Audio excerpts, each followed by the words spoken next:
Hello learners, आज हम पढ़ेंगे production function, law of returns to scale.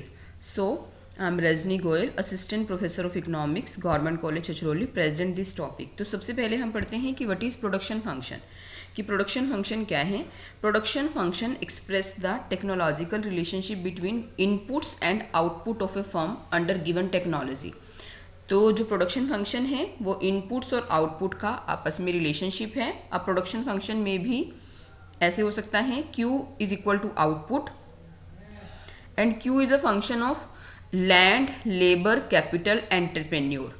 तो ये सभी इनपुट्स हैं, इन्हीं इनपुट्स को मिला के हमारे पास आउटपुट होता है। तो दिस इज प्रोडक्शन फंक्शन।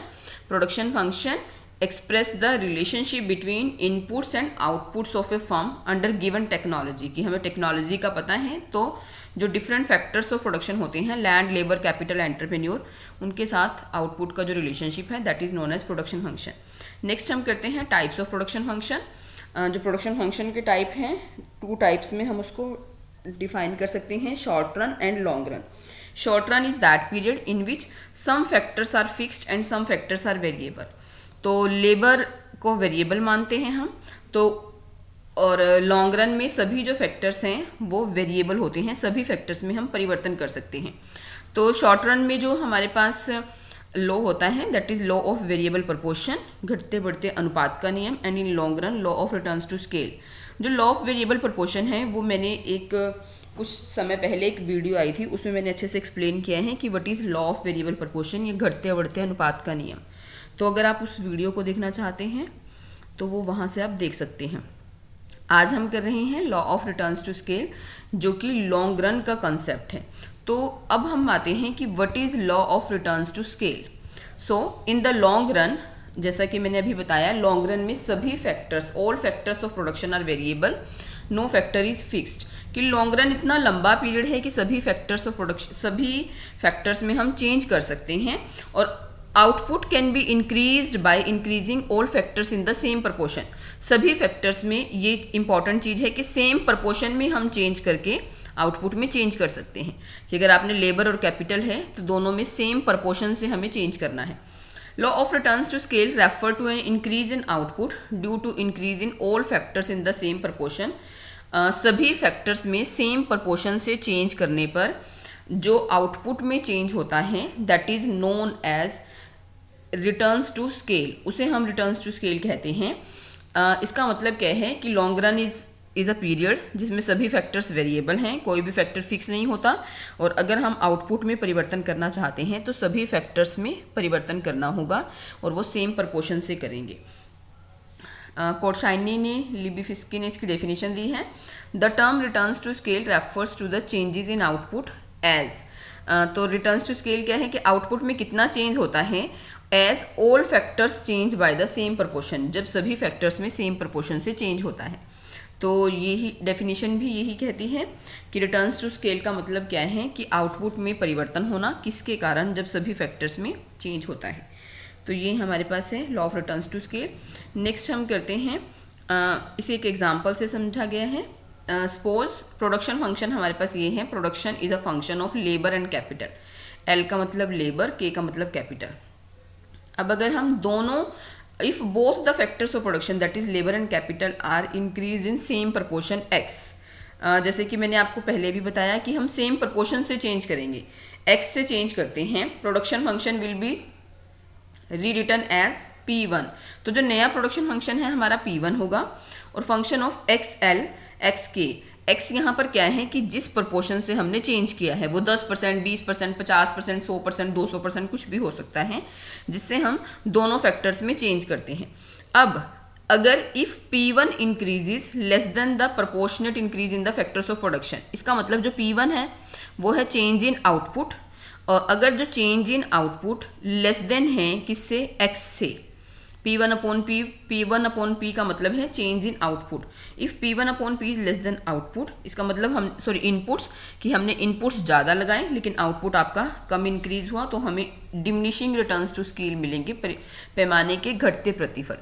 अगर P1 increases more than proportionate increase in the factors of production, अगर हमारा आउटपुट अधिक बढ़ता है कंपैरेटिवली इनपुट्स के, तो हमारा जो रिटर्न्स है हमें वो इंक्रीजिंग बढ़ते प्रतिफल मिलेंगे। और अगर आउटपुट में change P1/P that is change in output is equal to X change in input, अगर दोनों बराबर हैं तो it will be constant returns to scale.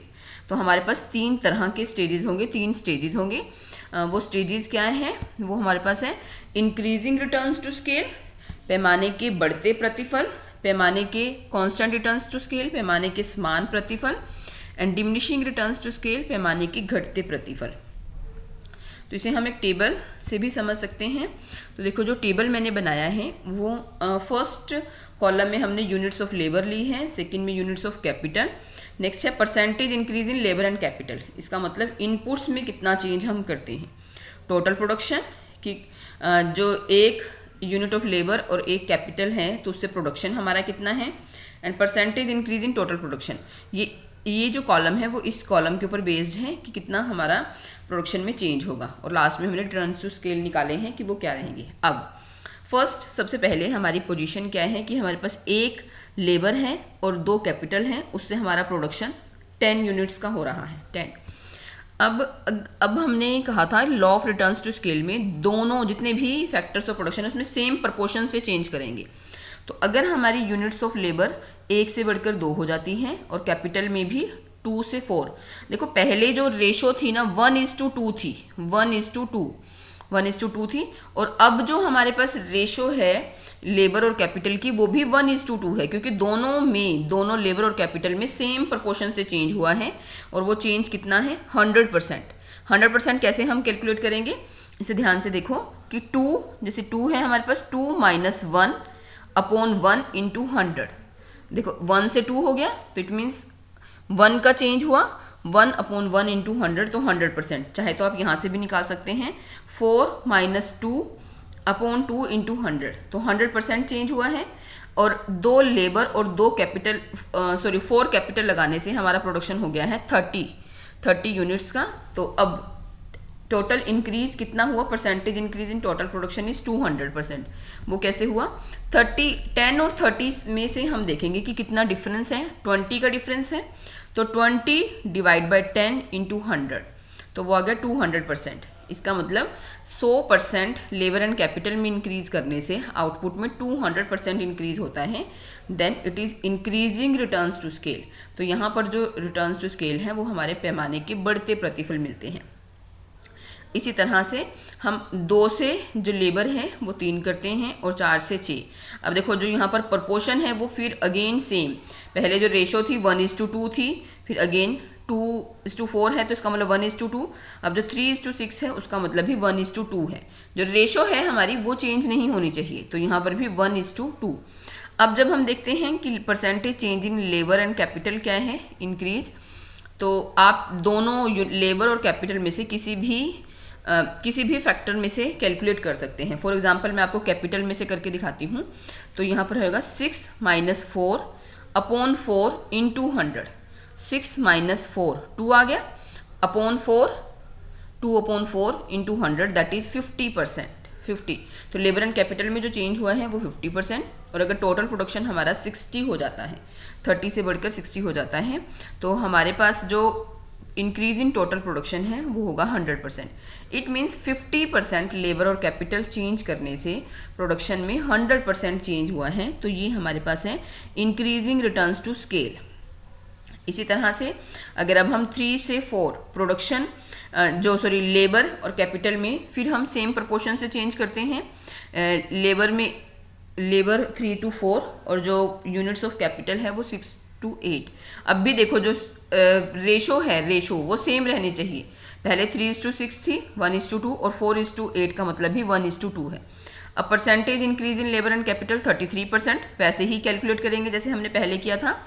Again मैं आपको बताती हूँ 4 - 3/3 × 100। 4 - 3 इट मीन्स 1/3 × 100 इट मीन्स 33%। और टोटल प्रोडक्शन 60 से बढ़कर 80 हो गया है। तो अगर हम टोटल प्रोडक्शन में इंक्रीज देखेंगे तो वो क्या होगा, 80 - 60/60 × 100। 80 - 60 is equal to 20, 20/60 × 100 is equal to 33%। तो 33% ही हमारी लेबर और कैपिटल में चेंज हुआ और 33% ही टोटल प्रोडक्शन में। तो हमें यहाँ पर कॉन्स्टेंट रिटर्न्स टू स्केल मिल रहे हैं। इसी तरह से अगर हम लेबर और कैपिटल में और चेंज करते हैं, percentage change in labour and capital हमने कैलकुलेट किया टोटल प्रोडक्शन में। अब जो टोटल प्रोडक्शन में जो चेंजेस है ना, वो हमने इस तरह से लिए हैं ताकि हम तीनों टाइप्स हम यहाँ पर शो कर सकें, इंक्रीजिंग रिटर्न्स भी, कांस्टेंट रिटर्न्स भी और डिक्रीजिंग रिटर्न्स टू स्केल भी। तो ये हमारा टेबल है जिसके बेस पर हमने ये एक्सप्लेन किया है कि अगर लेबर और कैपिटल में चेंजेस होने के कारण अगर प्रोडक्शन में अधिक रेट से चेंज होते हैं तो वो इंक्रीजिंग रिटर्न्स होगा। अगर सेम रेट से कि जितना लेबर एंड कैपिटल इंक्रीज किया उतना ही प्रोडक्शन में इंक्रीज होगा तब कांस्टेंट रिटर्न्स, जैसे ये 25% लेबर एंड कैपिटल चेंज करने से टोटल प्रोडक्शन भी 25% इंक्रीज होता है।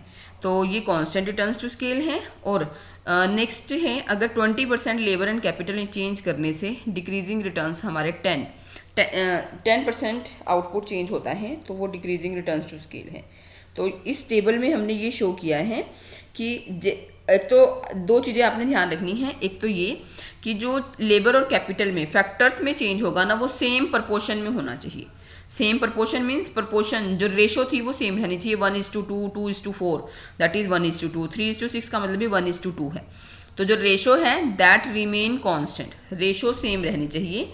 और ताकि हम percentage change in labour and capital, देखो दोनों जब हम निकालेंगे ना, किसी भी आप वैल्यू से निकाल लो तो वो सेम आना चाहिए। और टोटल प्रोडक्शन की वैल्यूज़ हमने लिखी हैं खुद से ताकि हम दिखा सकें, देख सकें कि किस तरह से हमारे डिफरेंट रिटर्न्स टू स्केल आते हैं। तो ये हमने टेबल बनाया है तीनों तरह के इंक्रीजिंग, डिक्रीजिंग और constant returns to scale explain करने के लिए। नेक्स्ट अब हम 1 by 1 बताते हैं what is increasing returns to scale. तो इंक्रीजिंग रिटर्न्स टू स्केल क्या है कि अगर if proportional change in the output, अगर आउटपुट में परिवर्तन इनपुट में परिवर्तन से अधिक होता है, if the proportional change in the output is greater than proportional change in input, the production is said to reflect increasing returns to scale। increasing returns to scale बढ़ते प्रतिफल हमें कब मिलेंगे, जब उत्पादन में होने वाला परिवर्तन इनपुट्स में लेबर और कैपिटल में होने वाले परिवर्तन से अधिक होता है। जैसे कि हमने टेबल में भी शो किया है कि 10% लेबर और कैपिटल, देखो percentage increase in labour and capital X axis पर मैंने, और percentage increase in production Y axis पर हमने लिया है। तो अगर 10% लेबर एंड कैपिटल इंक्रीज करने से जो आउटपुट है वो 15% इंक्रीज होता है। 10% हमने लेबर एंड कैपिटल लगाई लेकिन जो प्रोडक्शन है वो 15% इंक्रीज हुआ, और जो 20% हमने वो लगाया लेबर एंड कैपिटल और जो प्रोडक्शन है वो हमारा 30% इंक्रीज होता है, then it is increasing returns to scale. तो इसे हम बोलते हैं इंक्रीजिंग, पैमाने के बढ़ते प्रतिफल। और पैमाने के बढ़ते प्रतिफल का एक मुख्य कारण इकोनॉमीज ऑफ स्केल है। पैमाने की बचतें जो लेबर इकोनॉमीज, श्रम की बचतें हो सकती हैं, टेक्निकल इकोनॉमीज हो सकती हैं, मार्केटिंग, मैनेजीरियल, इन्वेंट्री, बहुत तरह की हमें इकोनॉमीज मिलती हैं, उसके कारण जो बचतें होती हैं that is increasing returns to scale. के स्केल हमें तभी मिलते हैं क्योंकि हमें बहुत सारी आंतरिक और बाहरी बचतें मिलती हैं। ये भी हमने एक नेक्स्ट जो वीडियो होगी वो आंतरिक और बाहरी बचतों से रिलेटेड होगी, तो आप वहाँ से देख सकते हैं कि हमें किस किस तरह की इकोनॉमीज मिलती हैं जब हम पूरे लेबर कैपिटल सभी फैक्टर्स में परिवर्तन करते हैं, पैमाने को बढ़ाते हैं, पैमाने में किस तरह से परिवर्तन होते हैं। तो this is the increasing returns to scale. Next constant returns to scale, very easy, कि जितना इनपुट्स लगाते हैं आउटपुट में भी उतना ही चेंज हो। वेरी इजी कि जितने हमने इनपुट्स बढ़ाए आउटपुट भी हमारा सेम प्रपोर्शन से इंक्रीज होता है, प्रोपोर्शनेट रेट उनका सेम होता है, तो वो कांस्टेंट रिटर्न्स टू स्केल। जैसे कि अगर हमने इनपुट डबल किए तो आउटपुट भी आपके डबल हो गए, तो वो कांस्टेंट रिटर्न्स टू स्केल है, पैमाने के स्थिर प्रतिफल। जैसे अगर हमने यहाँ पर 10% लेबर एंड कैपिटल लगाई तो आउटपुट भी हमारा 10% हुआ, और अगर 20% हमने लेबर एंड कैपिटल लगाई तो 20% ही हमारा आउटपुट इंक्रीज हुआ। तो this is constant returns to scale. Next है decreasing returns to scale, diminishing, पैमाने के घटते प्रतिफल। तो पैमाने के घटते प्रतिफल कब मिलते हैं कि जब प्रोपोर्शनेट चेंज इन आउटपुट, उत्पादन में परिवर्तन is less than the proportionate change in input, input में जो परिवर्तन हुआ है उससे कम है। इसका मतलब हम इनपुट्स ज़्यादा लगाते हैं और आउटपुट हमारा कम बढ़ता है। तो ऐसा तब होता है जब हमें हानियां होती हैं, पैमाने की हानियां होना शुरू हो जाती हैं। जैसे कि when capital and labour is doubled, जब हमने कैपिटल और लेबर को डबल किया, but the output is less than the double, जो हमारे आउटपुट में परिवर्तन हुआ वो डबल से कम हुआ, then returns to scale would be termed as diminishing returns to scale. जैसे कि हमने टेबल में किया है, 10% लेबर एंड कैपिटल में परिवर्तन करने से आउटपुट में केवल 5% इंक्रीज होता है, और अगर हम 20% लेबर एंड कैपिटल लगाते हैं और आउटपुट केवल 10% बढ़ता है, तो ये डिमिनिशिंग रिटर्न्स टू स्केल है, पैमाने के घटते प्रतिफल। और पैमाने के घटते प्रतिफल होने का जो कारण है वो पैमाने की हानियां हैं, कि जब हम उत्पादन का स्तर बढ़ाते हैं तो हमें कई तरह की हानियां होनी शुरू हो जाती हैं, तो वो हैं आपके पास पैमाने की हानियां। तो this is the law of returns to scale, पैमाने के प्रतिफल, पैमाने के बढ़ते प्रतिफल, पैमाने के घटते प्रतिफल और पैमाने के स्थिर प्रतिफल, कि जब हम उत्पादन को बढ़ाना चाहते हैं तो सभी साधनों में परिवर्तन करके उत्पादन को बढ़ाते हैं, तो हमें कई तरह के रिटर्न्स मिलते हैं।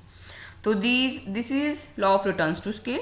आई होप कि आपको समझ आया होगा, और इसी तरह से अगर कोई भी पॉइंट में अगर आपको कोई प्रॉब्लम है तो आप मेरे को कमेंट करके बता सकते हैं। Thank you very much, have a nice day.